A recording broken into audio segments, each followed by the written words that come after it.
जय हिंद दोस्तों, स्वागत है आपका हमारे YouTube चैनल में। आज हम बाल विकास एवं शिक्षण शास्त्र के 30 प्रश्नों का महत्वपूर्ण सेट देखेंगे, है ना। इस वीडियो से आपका रिवीजन होगा। आप किसी भी शिक्षक भर्ती S TET, C TET, REET, MP TET, super TET, CG TET की अगर तैयारी कर रहे हैं तो ये जो MCQ है आपके लिए बहुत ही हेल्पफुल होगा। ठीक है, तो आज के इस वीडियो हम स्टार्ट करते हैं और पहला प्रश्न देखते हैं।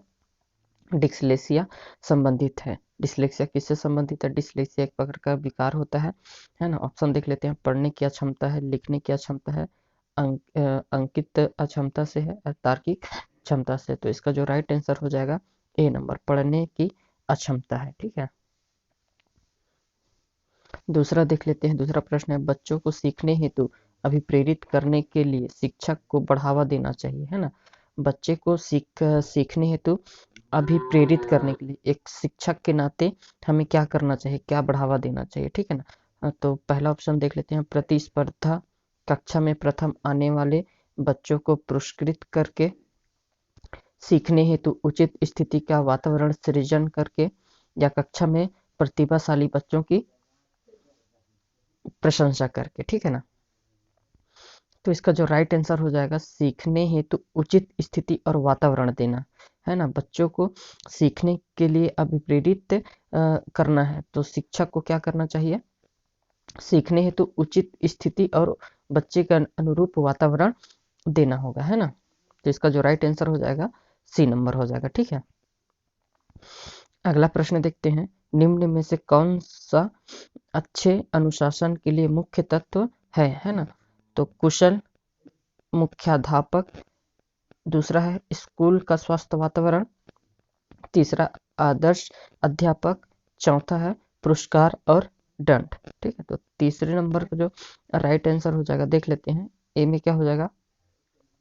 एक दो तीन, सॉरी एक दो चार, या फिर केवल बी, या एक और तीन, या उपयुक्त में से सभी। तो जो तीसरे नंबर का प्रश्न है ये क्या हो जाएगा? डी नंबर, उपयुक्त में से सभी। ठीक है, क्योंकि अनुशासन के लिए मुख्य तत्व होगा तो कुशल मुख्याध्यापक भी होना चाहिए, स्कूल का स्वस्थ वातावरण भी होना चाहिए, और आदर्श अध्यापक भी होना चाहिए, और पुरस्कार और दंड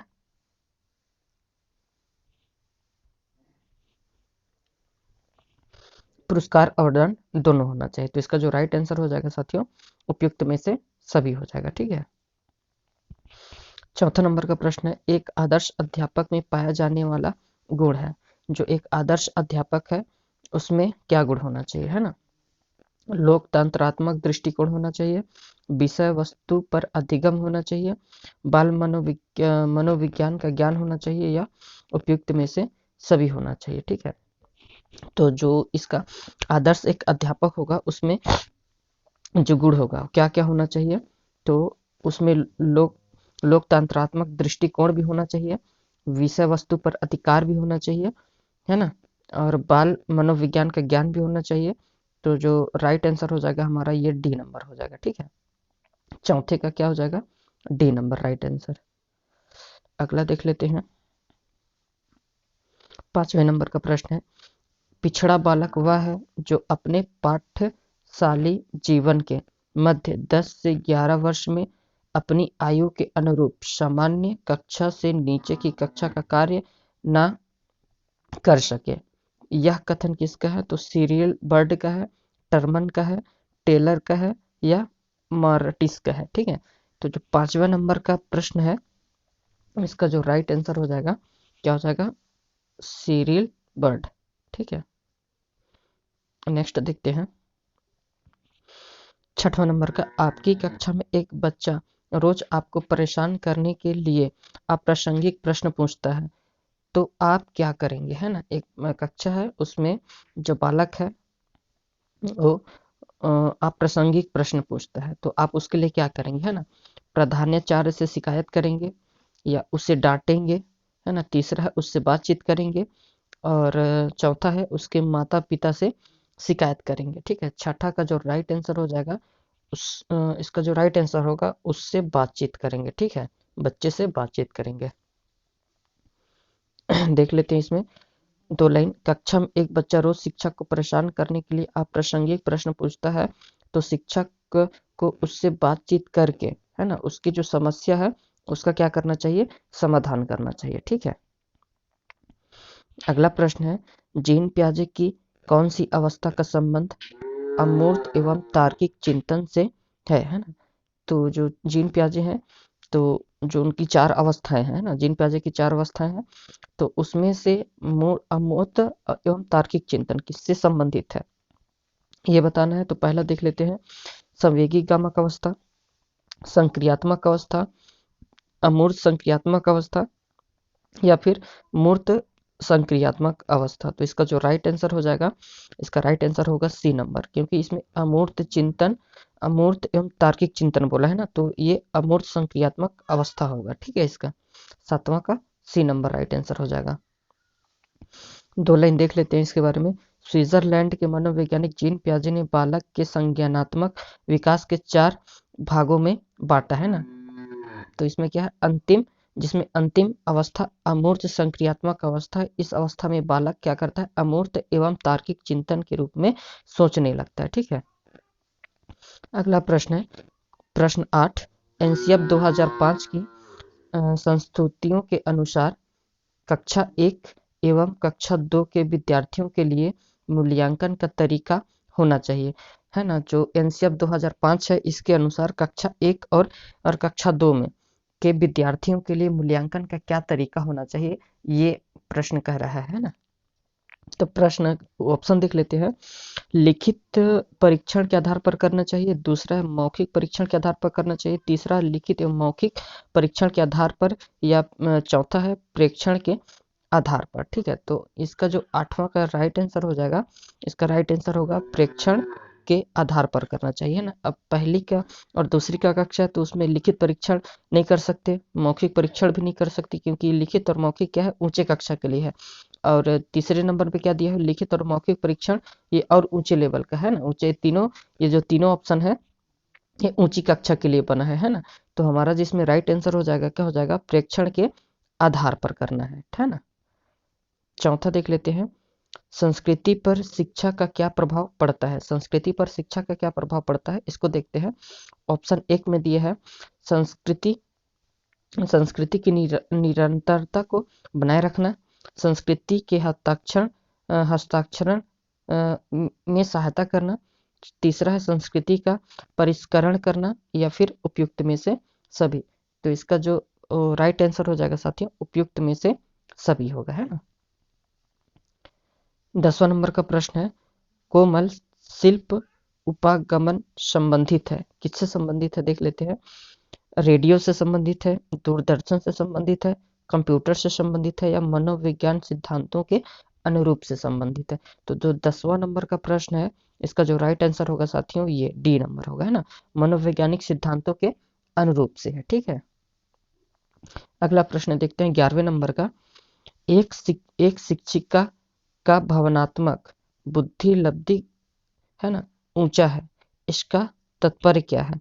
तो वह उच्च बुद्धि वाली है, दूसरा है वह उच्च अनुशासन प्रिय है, तीसरा वह हास्य परिहास वाली है, और चौथा वह संतुलित व्यवहार रखती है। तो जो 11वां का राइट आंसर हो जाएगा, क्या हो जाएगा, वह संतुलित व्यवहार रखती है। ठीक है। 12वां नंबर का प्रश्न है, निम्न में से वस्तुनिष्ठ परीक्षणों के गुण के संबंध में सही कथन है ना, क्या कथन है देख लेते हैं। पहला है, इनका अंगन शीघ्रता एवं सुगमता से किया जा सकता है। दूसरे में है, ये परीक्षण व्यक्तिगत प्रभाव से प्रभावित नहीं होती है। तीसरा, वस्तुनिष्ठता के कारण ये अधिक विश्वसनीय और वैध होते हैं। और चौथा है, इनमें से कोई नहीं। तो अब ऑप्शन में देख लेते हैं क्या लगाना है, केवल एक सही है ना, या फिर बी नंबर में केवल सॉरी 1, 2 और 3 सही है, या तीसरे में दिया केवल 4, और डी में दिया हुआ है 2 और 3। ठीक है ना। तो जो इसका राइट आंसर हो जाएगा हमारे 12वां प्रश्न का, तो इसका क्या हो जाएगा, बी नंबर, 1, 2 और 3, ये तीनों सही है, पहला, दूसरा और तीसरा, ये 3 सही है। ठीक है। जो राइट आंसर हो जाएगा इसमें बी नंबर हो जाएगा, है ना। अगला देख लेते हैं, 13वां नंबर का प्रश्न है, विद्यालय विद्यालय का कार्य होता है। विद्यालय का कार्य होता है, क्या कार्य होता है ये देख लेते हैं। पहला ऑप्शन है संस्कृति का संरक्षण करना, संस्कृति का परिष्करण करना, संस्कृति के नए प्रारूपों का निर्माण करना, या फिर उपयुक्त में से सभी। तो जो 13वां नंबर का प्रश्न हो जाएगा ये उपयुक्त में से सभी, ये हमारा क्या हो जाएगा, राइट आंसर। इसके बारे में देख लेते हैं, विद्यालय का प्रथम एवं मुख्य कार्य बालकों के बौद्धिक विकास करना है ना, बौद्धिक विकास करना है। 14 नंबर का प्रश्न है, सामाजिक परिवर्तन परिवर्तन का सर्वाधिक कार्यकारी कारक है, क्या है। देख लेते हैं ऑप्शन, धर्म है, शिक्षा है, सरकार है, या फिर जाति है। तो चौथे नंबर का राइट आंसर क्या हो जाएगा, सामाजिक परिवर्तन है ना, सर्वाधिक कार्यकारी कारक क्या है, सामाजिक परिवर्तन के लिए सर्वाधिक कार्यकारी क्या कारक हो जाएगा। तो हमारा जो राइट आंसर है ये हो जाएगा शिक्षा हो जाएगा, है ना। सामाजिक परिवर्तन का सर्वाधिक कार्यकारी शिक्षा, कार्यकारी कारक जो है शिक्षक है। शिक्षक बालक के सामाजिक गुणों का विकास करती है ना।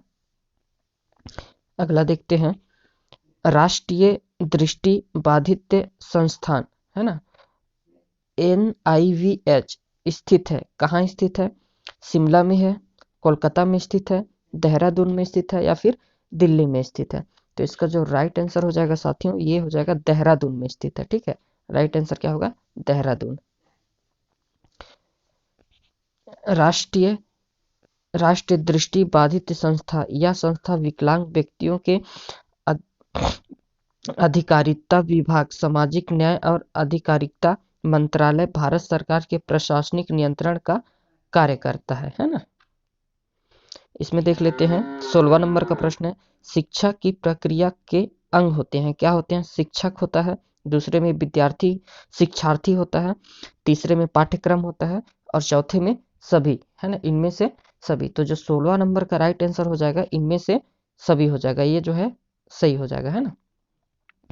इसमें देख लेते हैं, शिक्षा का प्रमुख उद्देश्य शिक्षा के व्यवहार को उचित दिशा में परिवर्तन करना होता है। शिक्षा की प्रक्रिया का मुख्य 3 अंग होते हैं ना, शिक्षक, शिक्षार्थी या फिर विद्यार्थी, है ना, और पाठ्यक्रम, ठीक है।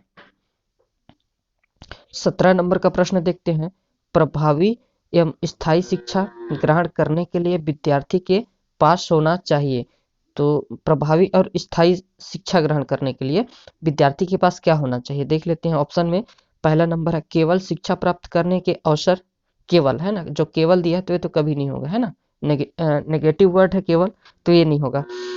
बी में क्या है, योग्यता और अभिप्रेरणा का वांछित स्तर, है ना, केवल उपयुक्त बौद्धिक स्तर, केवल वाला भी नहीं होगा और ये भी केवल वाला भी नहीं होगा, है ना।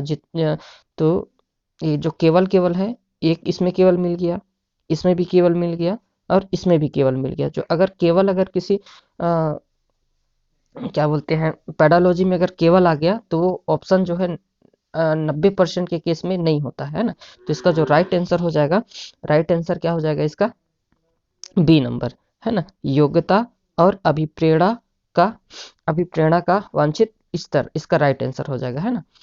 इसमें इसका दोबारा में 2 लाइन देखते हैं, प्रभावी और स्थायी शिक्षा ग्रहण करने के लिए विद्यार्थी के पास योग्यता और अभिप्रेरणा का उचित स्तर होना चाहिए, ठीक है।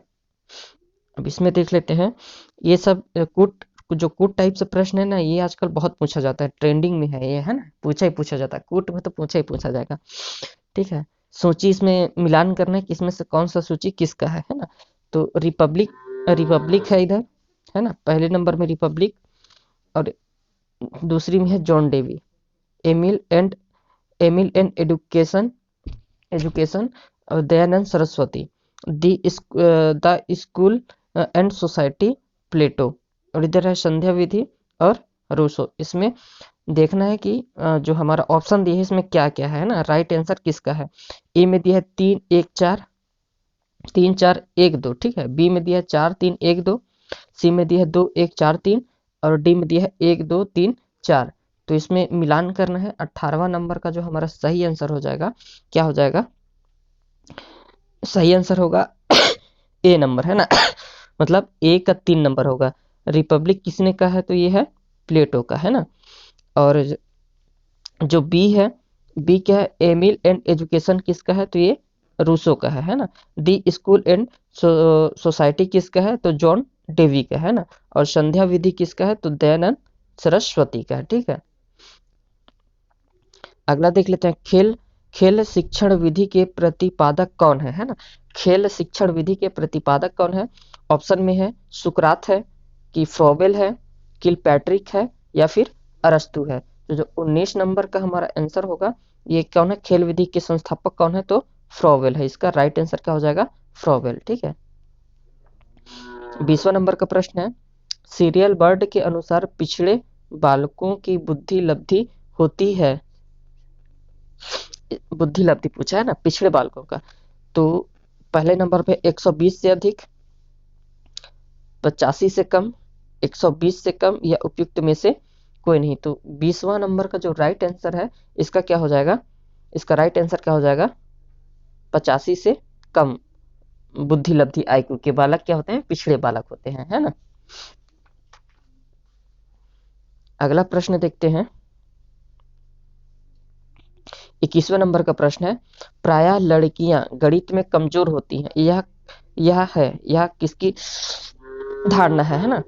ये धारणा जो है कैसी है? प्रायः लड़कियां गणित में कमजोर होती हैं, ठीक है। तो ऑप्शन देख लेते हैं, ए नंबर में क्या दिया हुआ है? अनुसंधान अनुसंसाधन आधारित धारणा है, लैंगिक पूर्वाग्रह पर आधारित धारणा है, या सी नंबर में है सत्य धारणा है, या उपयुक्त में से सभी, है ना। तो जो 21वां नंबर का जो सही आंसर हो जाएगा, ये लैंगिक पूर्वाग्रह पर आधारित है, ठीक है। इसका राइट आंसर क्या होगा? लैंगिक पूर्वाग्रह पर आधारित है, ठीक है। 2 लाइन देख लेते हैं, प्रायः लड़कियां गणित में कमजोर होती हैं, यह जो है लैंगिक पूर्वाग्रह पर आधारित है, जो स्त्री और पुरुष की जैविक बनावट न होकर दोनों के विषय में प्रचलित रूढ़िगत धारणा को दर्शाती है, ठीक है ना। 22वां नंबर का प्रश्न है, प्रभावशाली बालकों में निम्न विशेषता होती है ना। जो प्रभावशाली बच्चे होते हैं, है ना, बालक होते हैं, उनमें निम्न विशेषता होती है। क्या होती है देख लेते हैं। ए में अधिक महत्वाकांक्षा, बुद्धि लब्धि 110 से अधिक होती है, या विस्तृत शब्दकोश होते हैं, या उपयुक्त में से सभी होता है। तो जो हमारा प्रभावशाली बालक होता है ना, तो इसका जो राइट आंसर होगा डी नंबर होगा, ठीक है। इसमें से सभी, अधिक महत्वाकांक्षा भी होती है, बुद्धि लब्धि जो होती है सामान्य से भी अधिक होती है, और विस्तृत जो शब्दकोश है ये भी होता है ना। तो हमारा जो राइट आंसर हो जाएगा फाइनली, और उपयुक्त में से सभी हमारा राइट आंसर हो जाएगा, ठीक है। प्रभावशाली बालकों की बुद्धि लब्धि 110 से अधिक होती है, जो सामाजिक तथा शैक्षिक क्षेत्रों में अन्य बालकों से प्रतिवान होते हैं, ठीक है ना। 23वां नंबर का प्रश्न है, सृजनवाद में, है ना, सृजनवाद है। इसका ऑप्शन देख लेते हैं क्या क्या है। बच्चे सीखने की प्रक्रिया में निष्क्रिय रूप से प्रतिभाग करते हैं। बी नंबर है शिक्षक जो शिक्षा है शिक्षक केंद्रित होती है, या शिक्षा बाल केंद्रित होती है, या शिक्षा व्यवहारवादी होती है ना। तो इसका जो राइट आंसर होगा, सृजनवाद किससे है? तो ये है बाल, शिक्षक जो होती है बाल केंद्रित होती है। अगर ये बाल केंद्रित आ गया तो बेहद इंपॉर्टेंट है ना। राइट आंसर क्या होगा? सी नंबर का राइट आंसर होगा। 2 लाइन देख लेते हैं, सृजनवाद व्यक्तिगत विकास पर आधारित होता है। इसके अंतर्गत शिक्षा का मुख्य उद्देश्य बालक का विकास करना होता है ना। 24वां नंबर का प्रश्न है, निम्नलिखित में से कौन सी स्थिति में बच्चे की संवेगात्मक एवं सामाजिक विकास अच्छे से होगा, ठीक है ना। तो इस ऑप्शन देख लेते हैं, जब बच्चे को महत्वपूर्ण माना जाए, उसकी भावनाओं का सम्मान किया जाए, ठीक है। दूसरे में क्या बोला है? बच्चे को अधिक से अधिक पढ़ने को कहा जाए, है ना। बच्चे के कक्षा में अच्छे अंक आए। तीसरा डी नंबर है, जब शिक्षक बच्चों को उनके बौद्धिक स्तर के अनुसार पढ़ाए, है ना। तो 24वां का जो राइट आंसर हो जाएगा, ये हो जाएगा जब बच्चे को महत्वपूर्ण माना जाए, है ना, बच्चे को महत्वपूर्ण माना जाए और उनकी भावनाओं का सम्मान किया जाए। ठीक है, राइट आंसर क्या हो जाएगा? राइट आंसर इसमें हो जाएगा ए नंबर। ठीक है, 24वां का देख लेते हैं। सॉरी 24 हो गया। 25वां नंबर का प्रश्न है, बच्चे में अच्छे चरित्र के निर्माण के लिए होना चाहिए, क्या होना चाहिए देख लेते हैं। ऑप्शन ए में है पाठ्य पुस्तकों में चरित्र निर्माण संबंधित पाठ होने चाहिए, चरित्र निर्माण के लिए व्याख्यान दिए जाने चाहिए। सी नंबर है कक्षा कक्ष गतिविधियां इस प्रकार हो कि बच्चे को चरित्र निर्माण में सहायता मिल सके।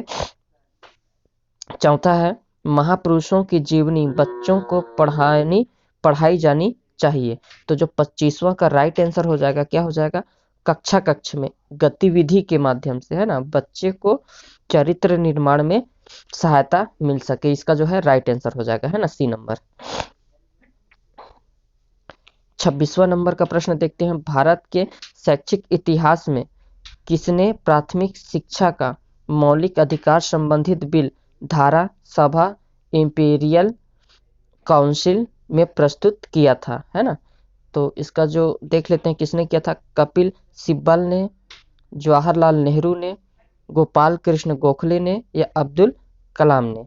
ठीक है, अब्दुल कलाम आजाद ने।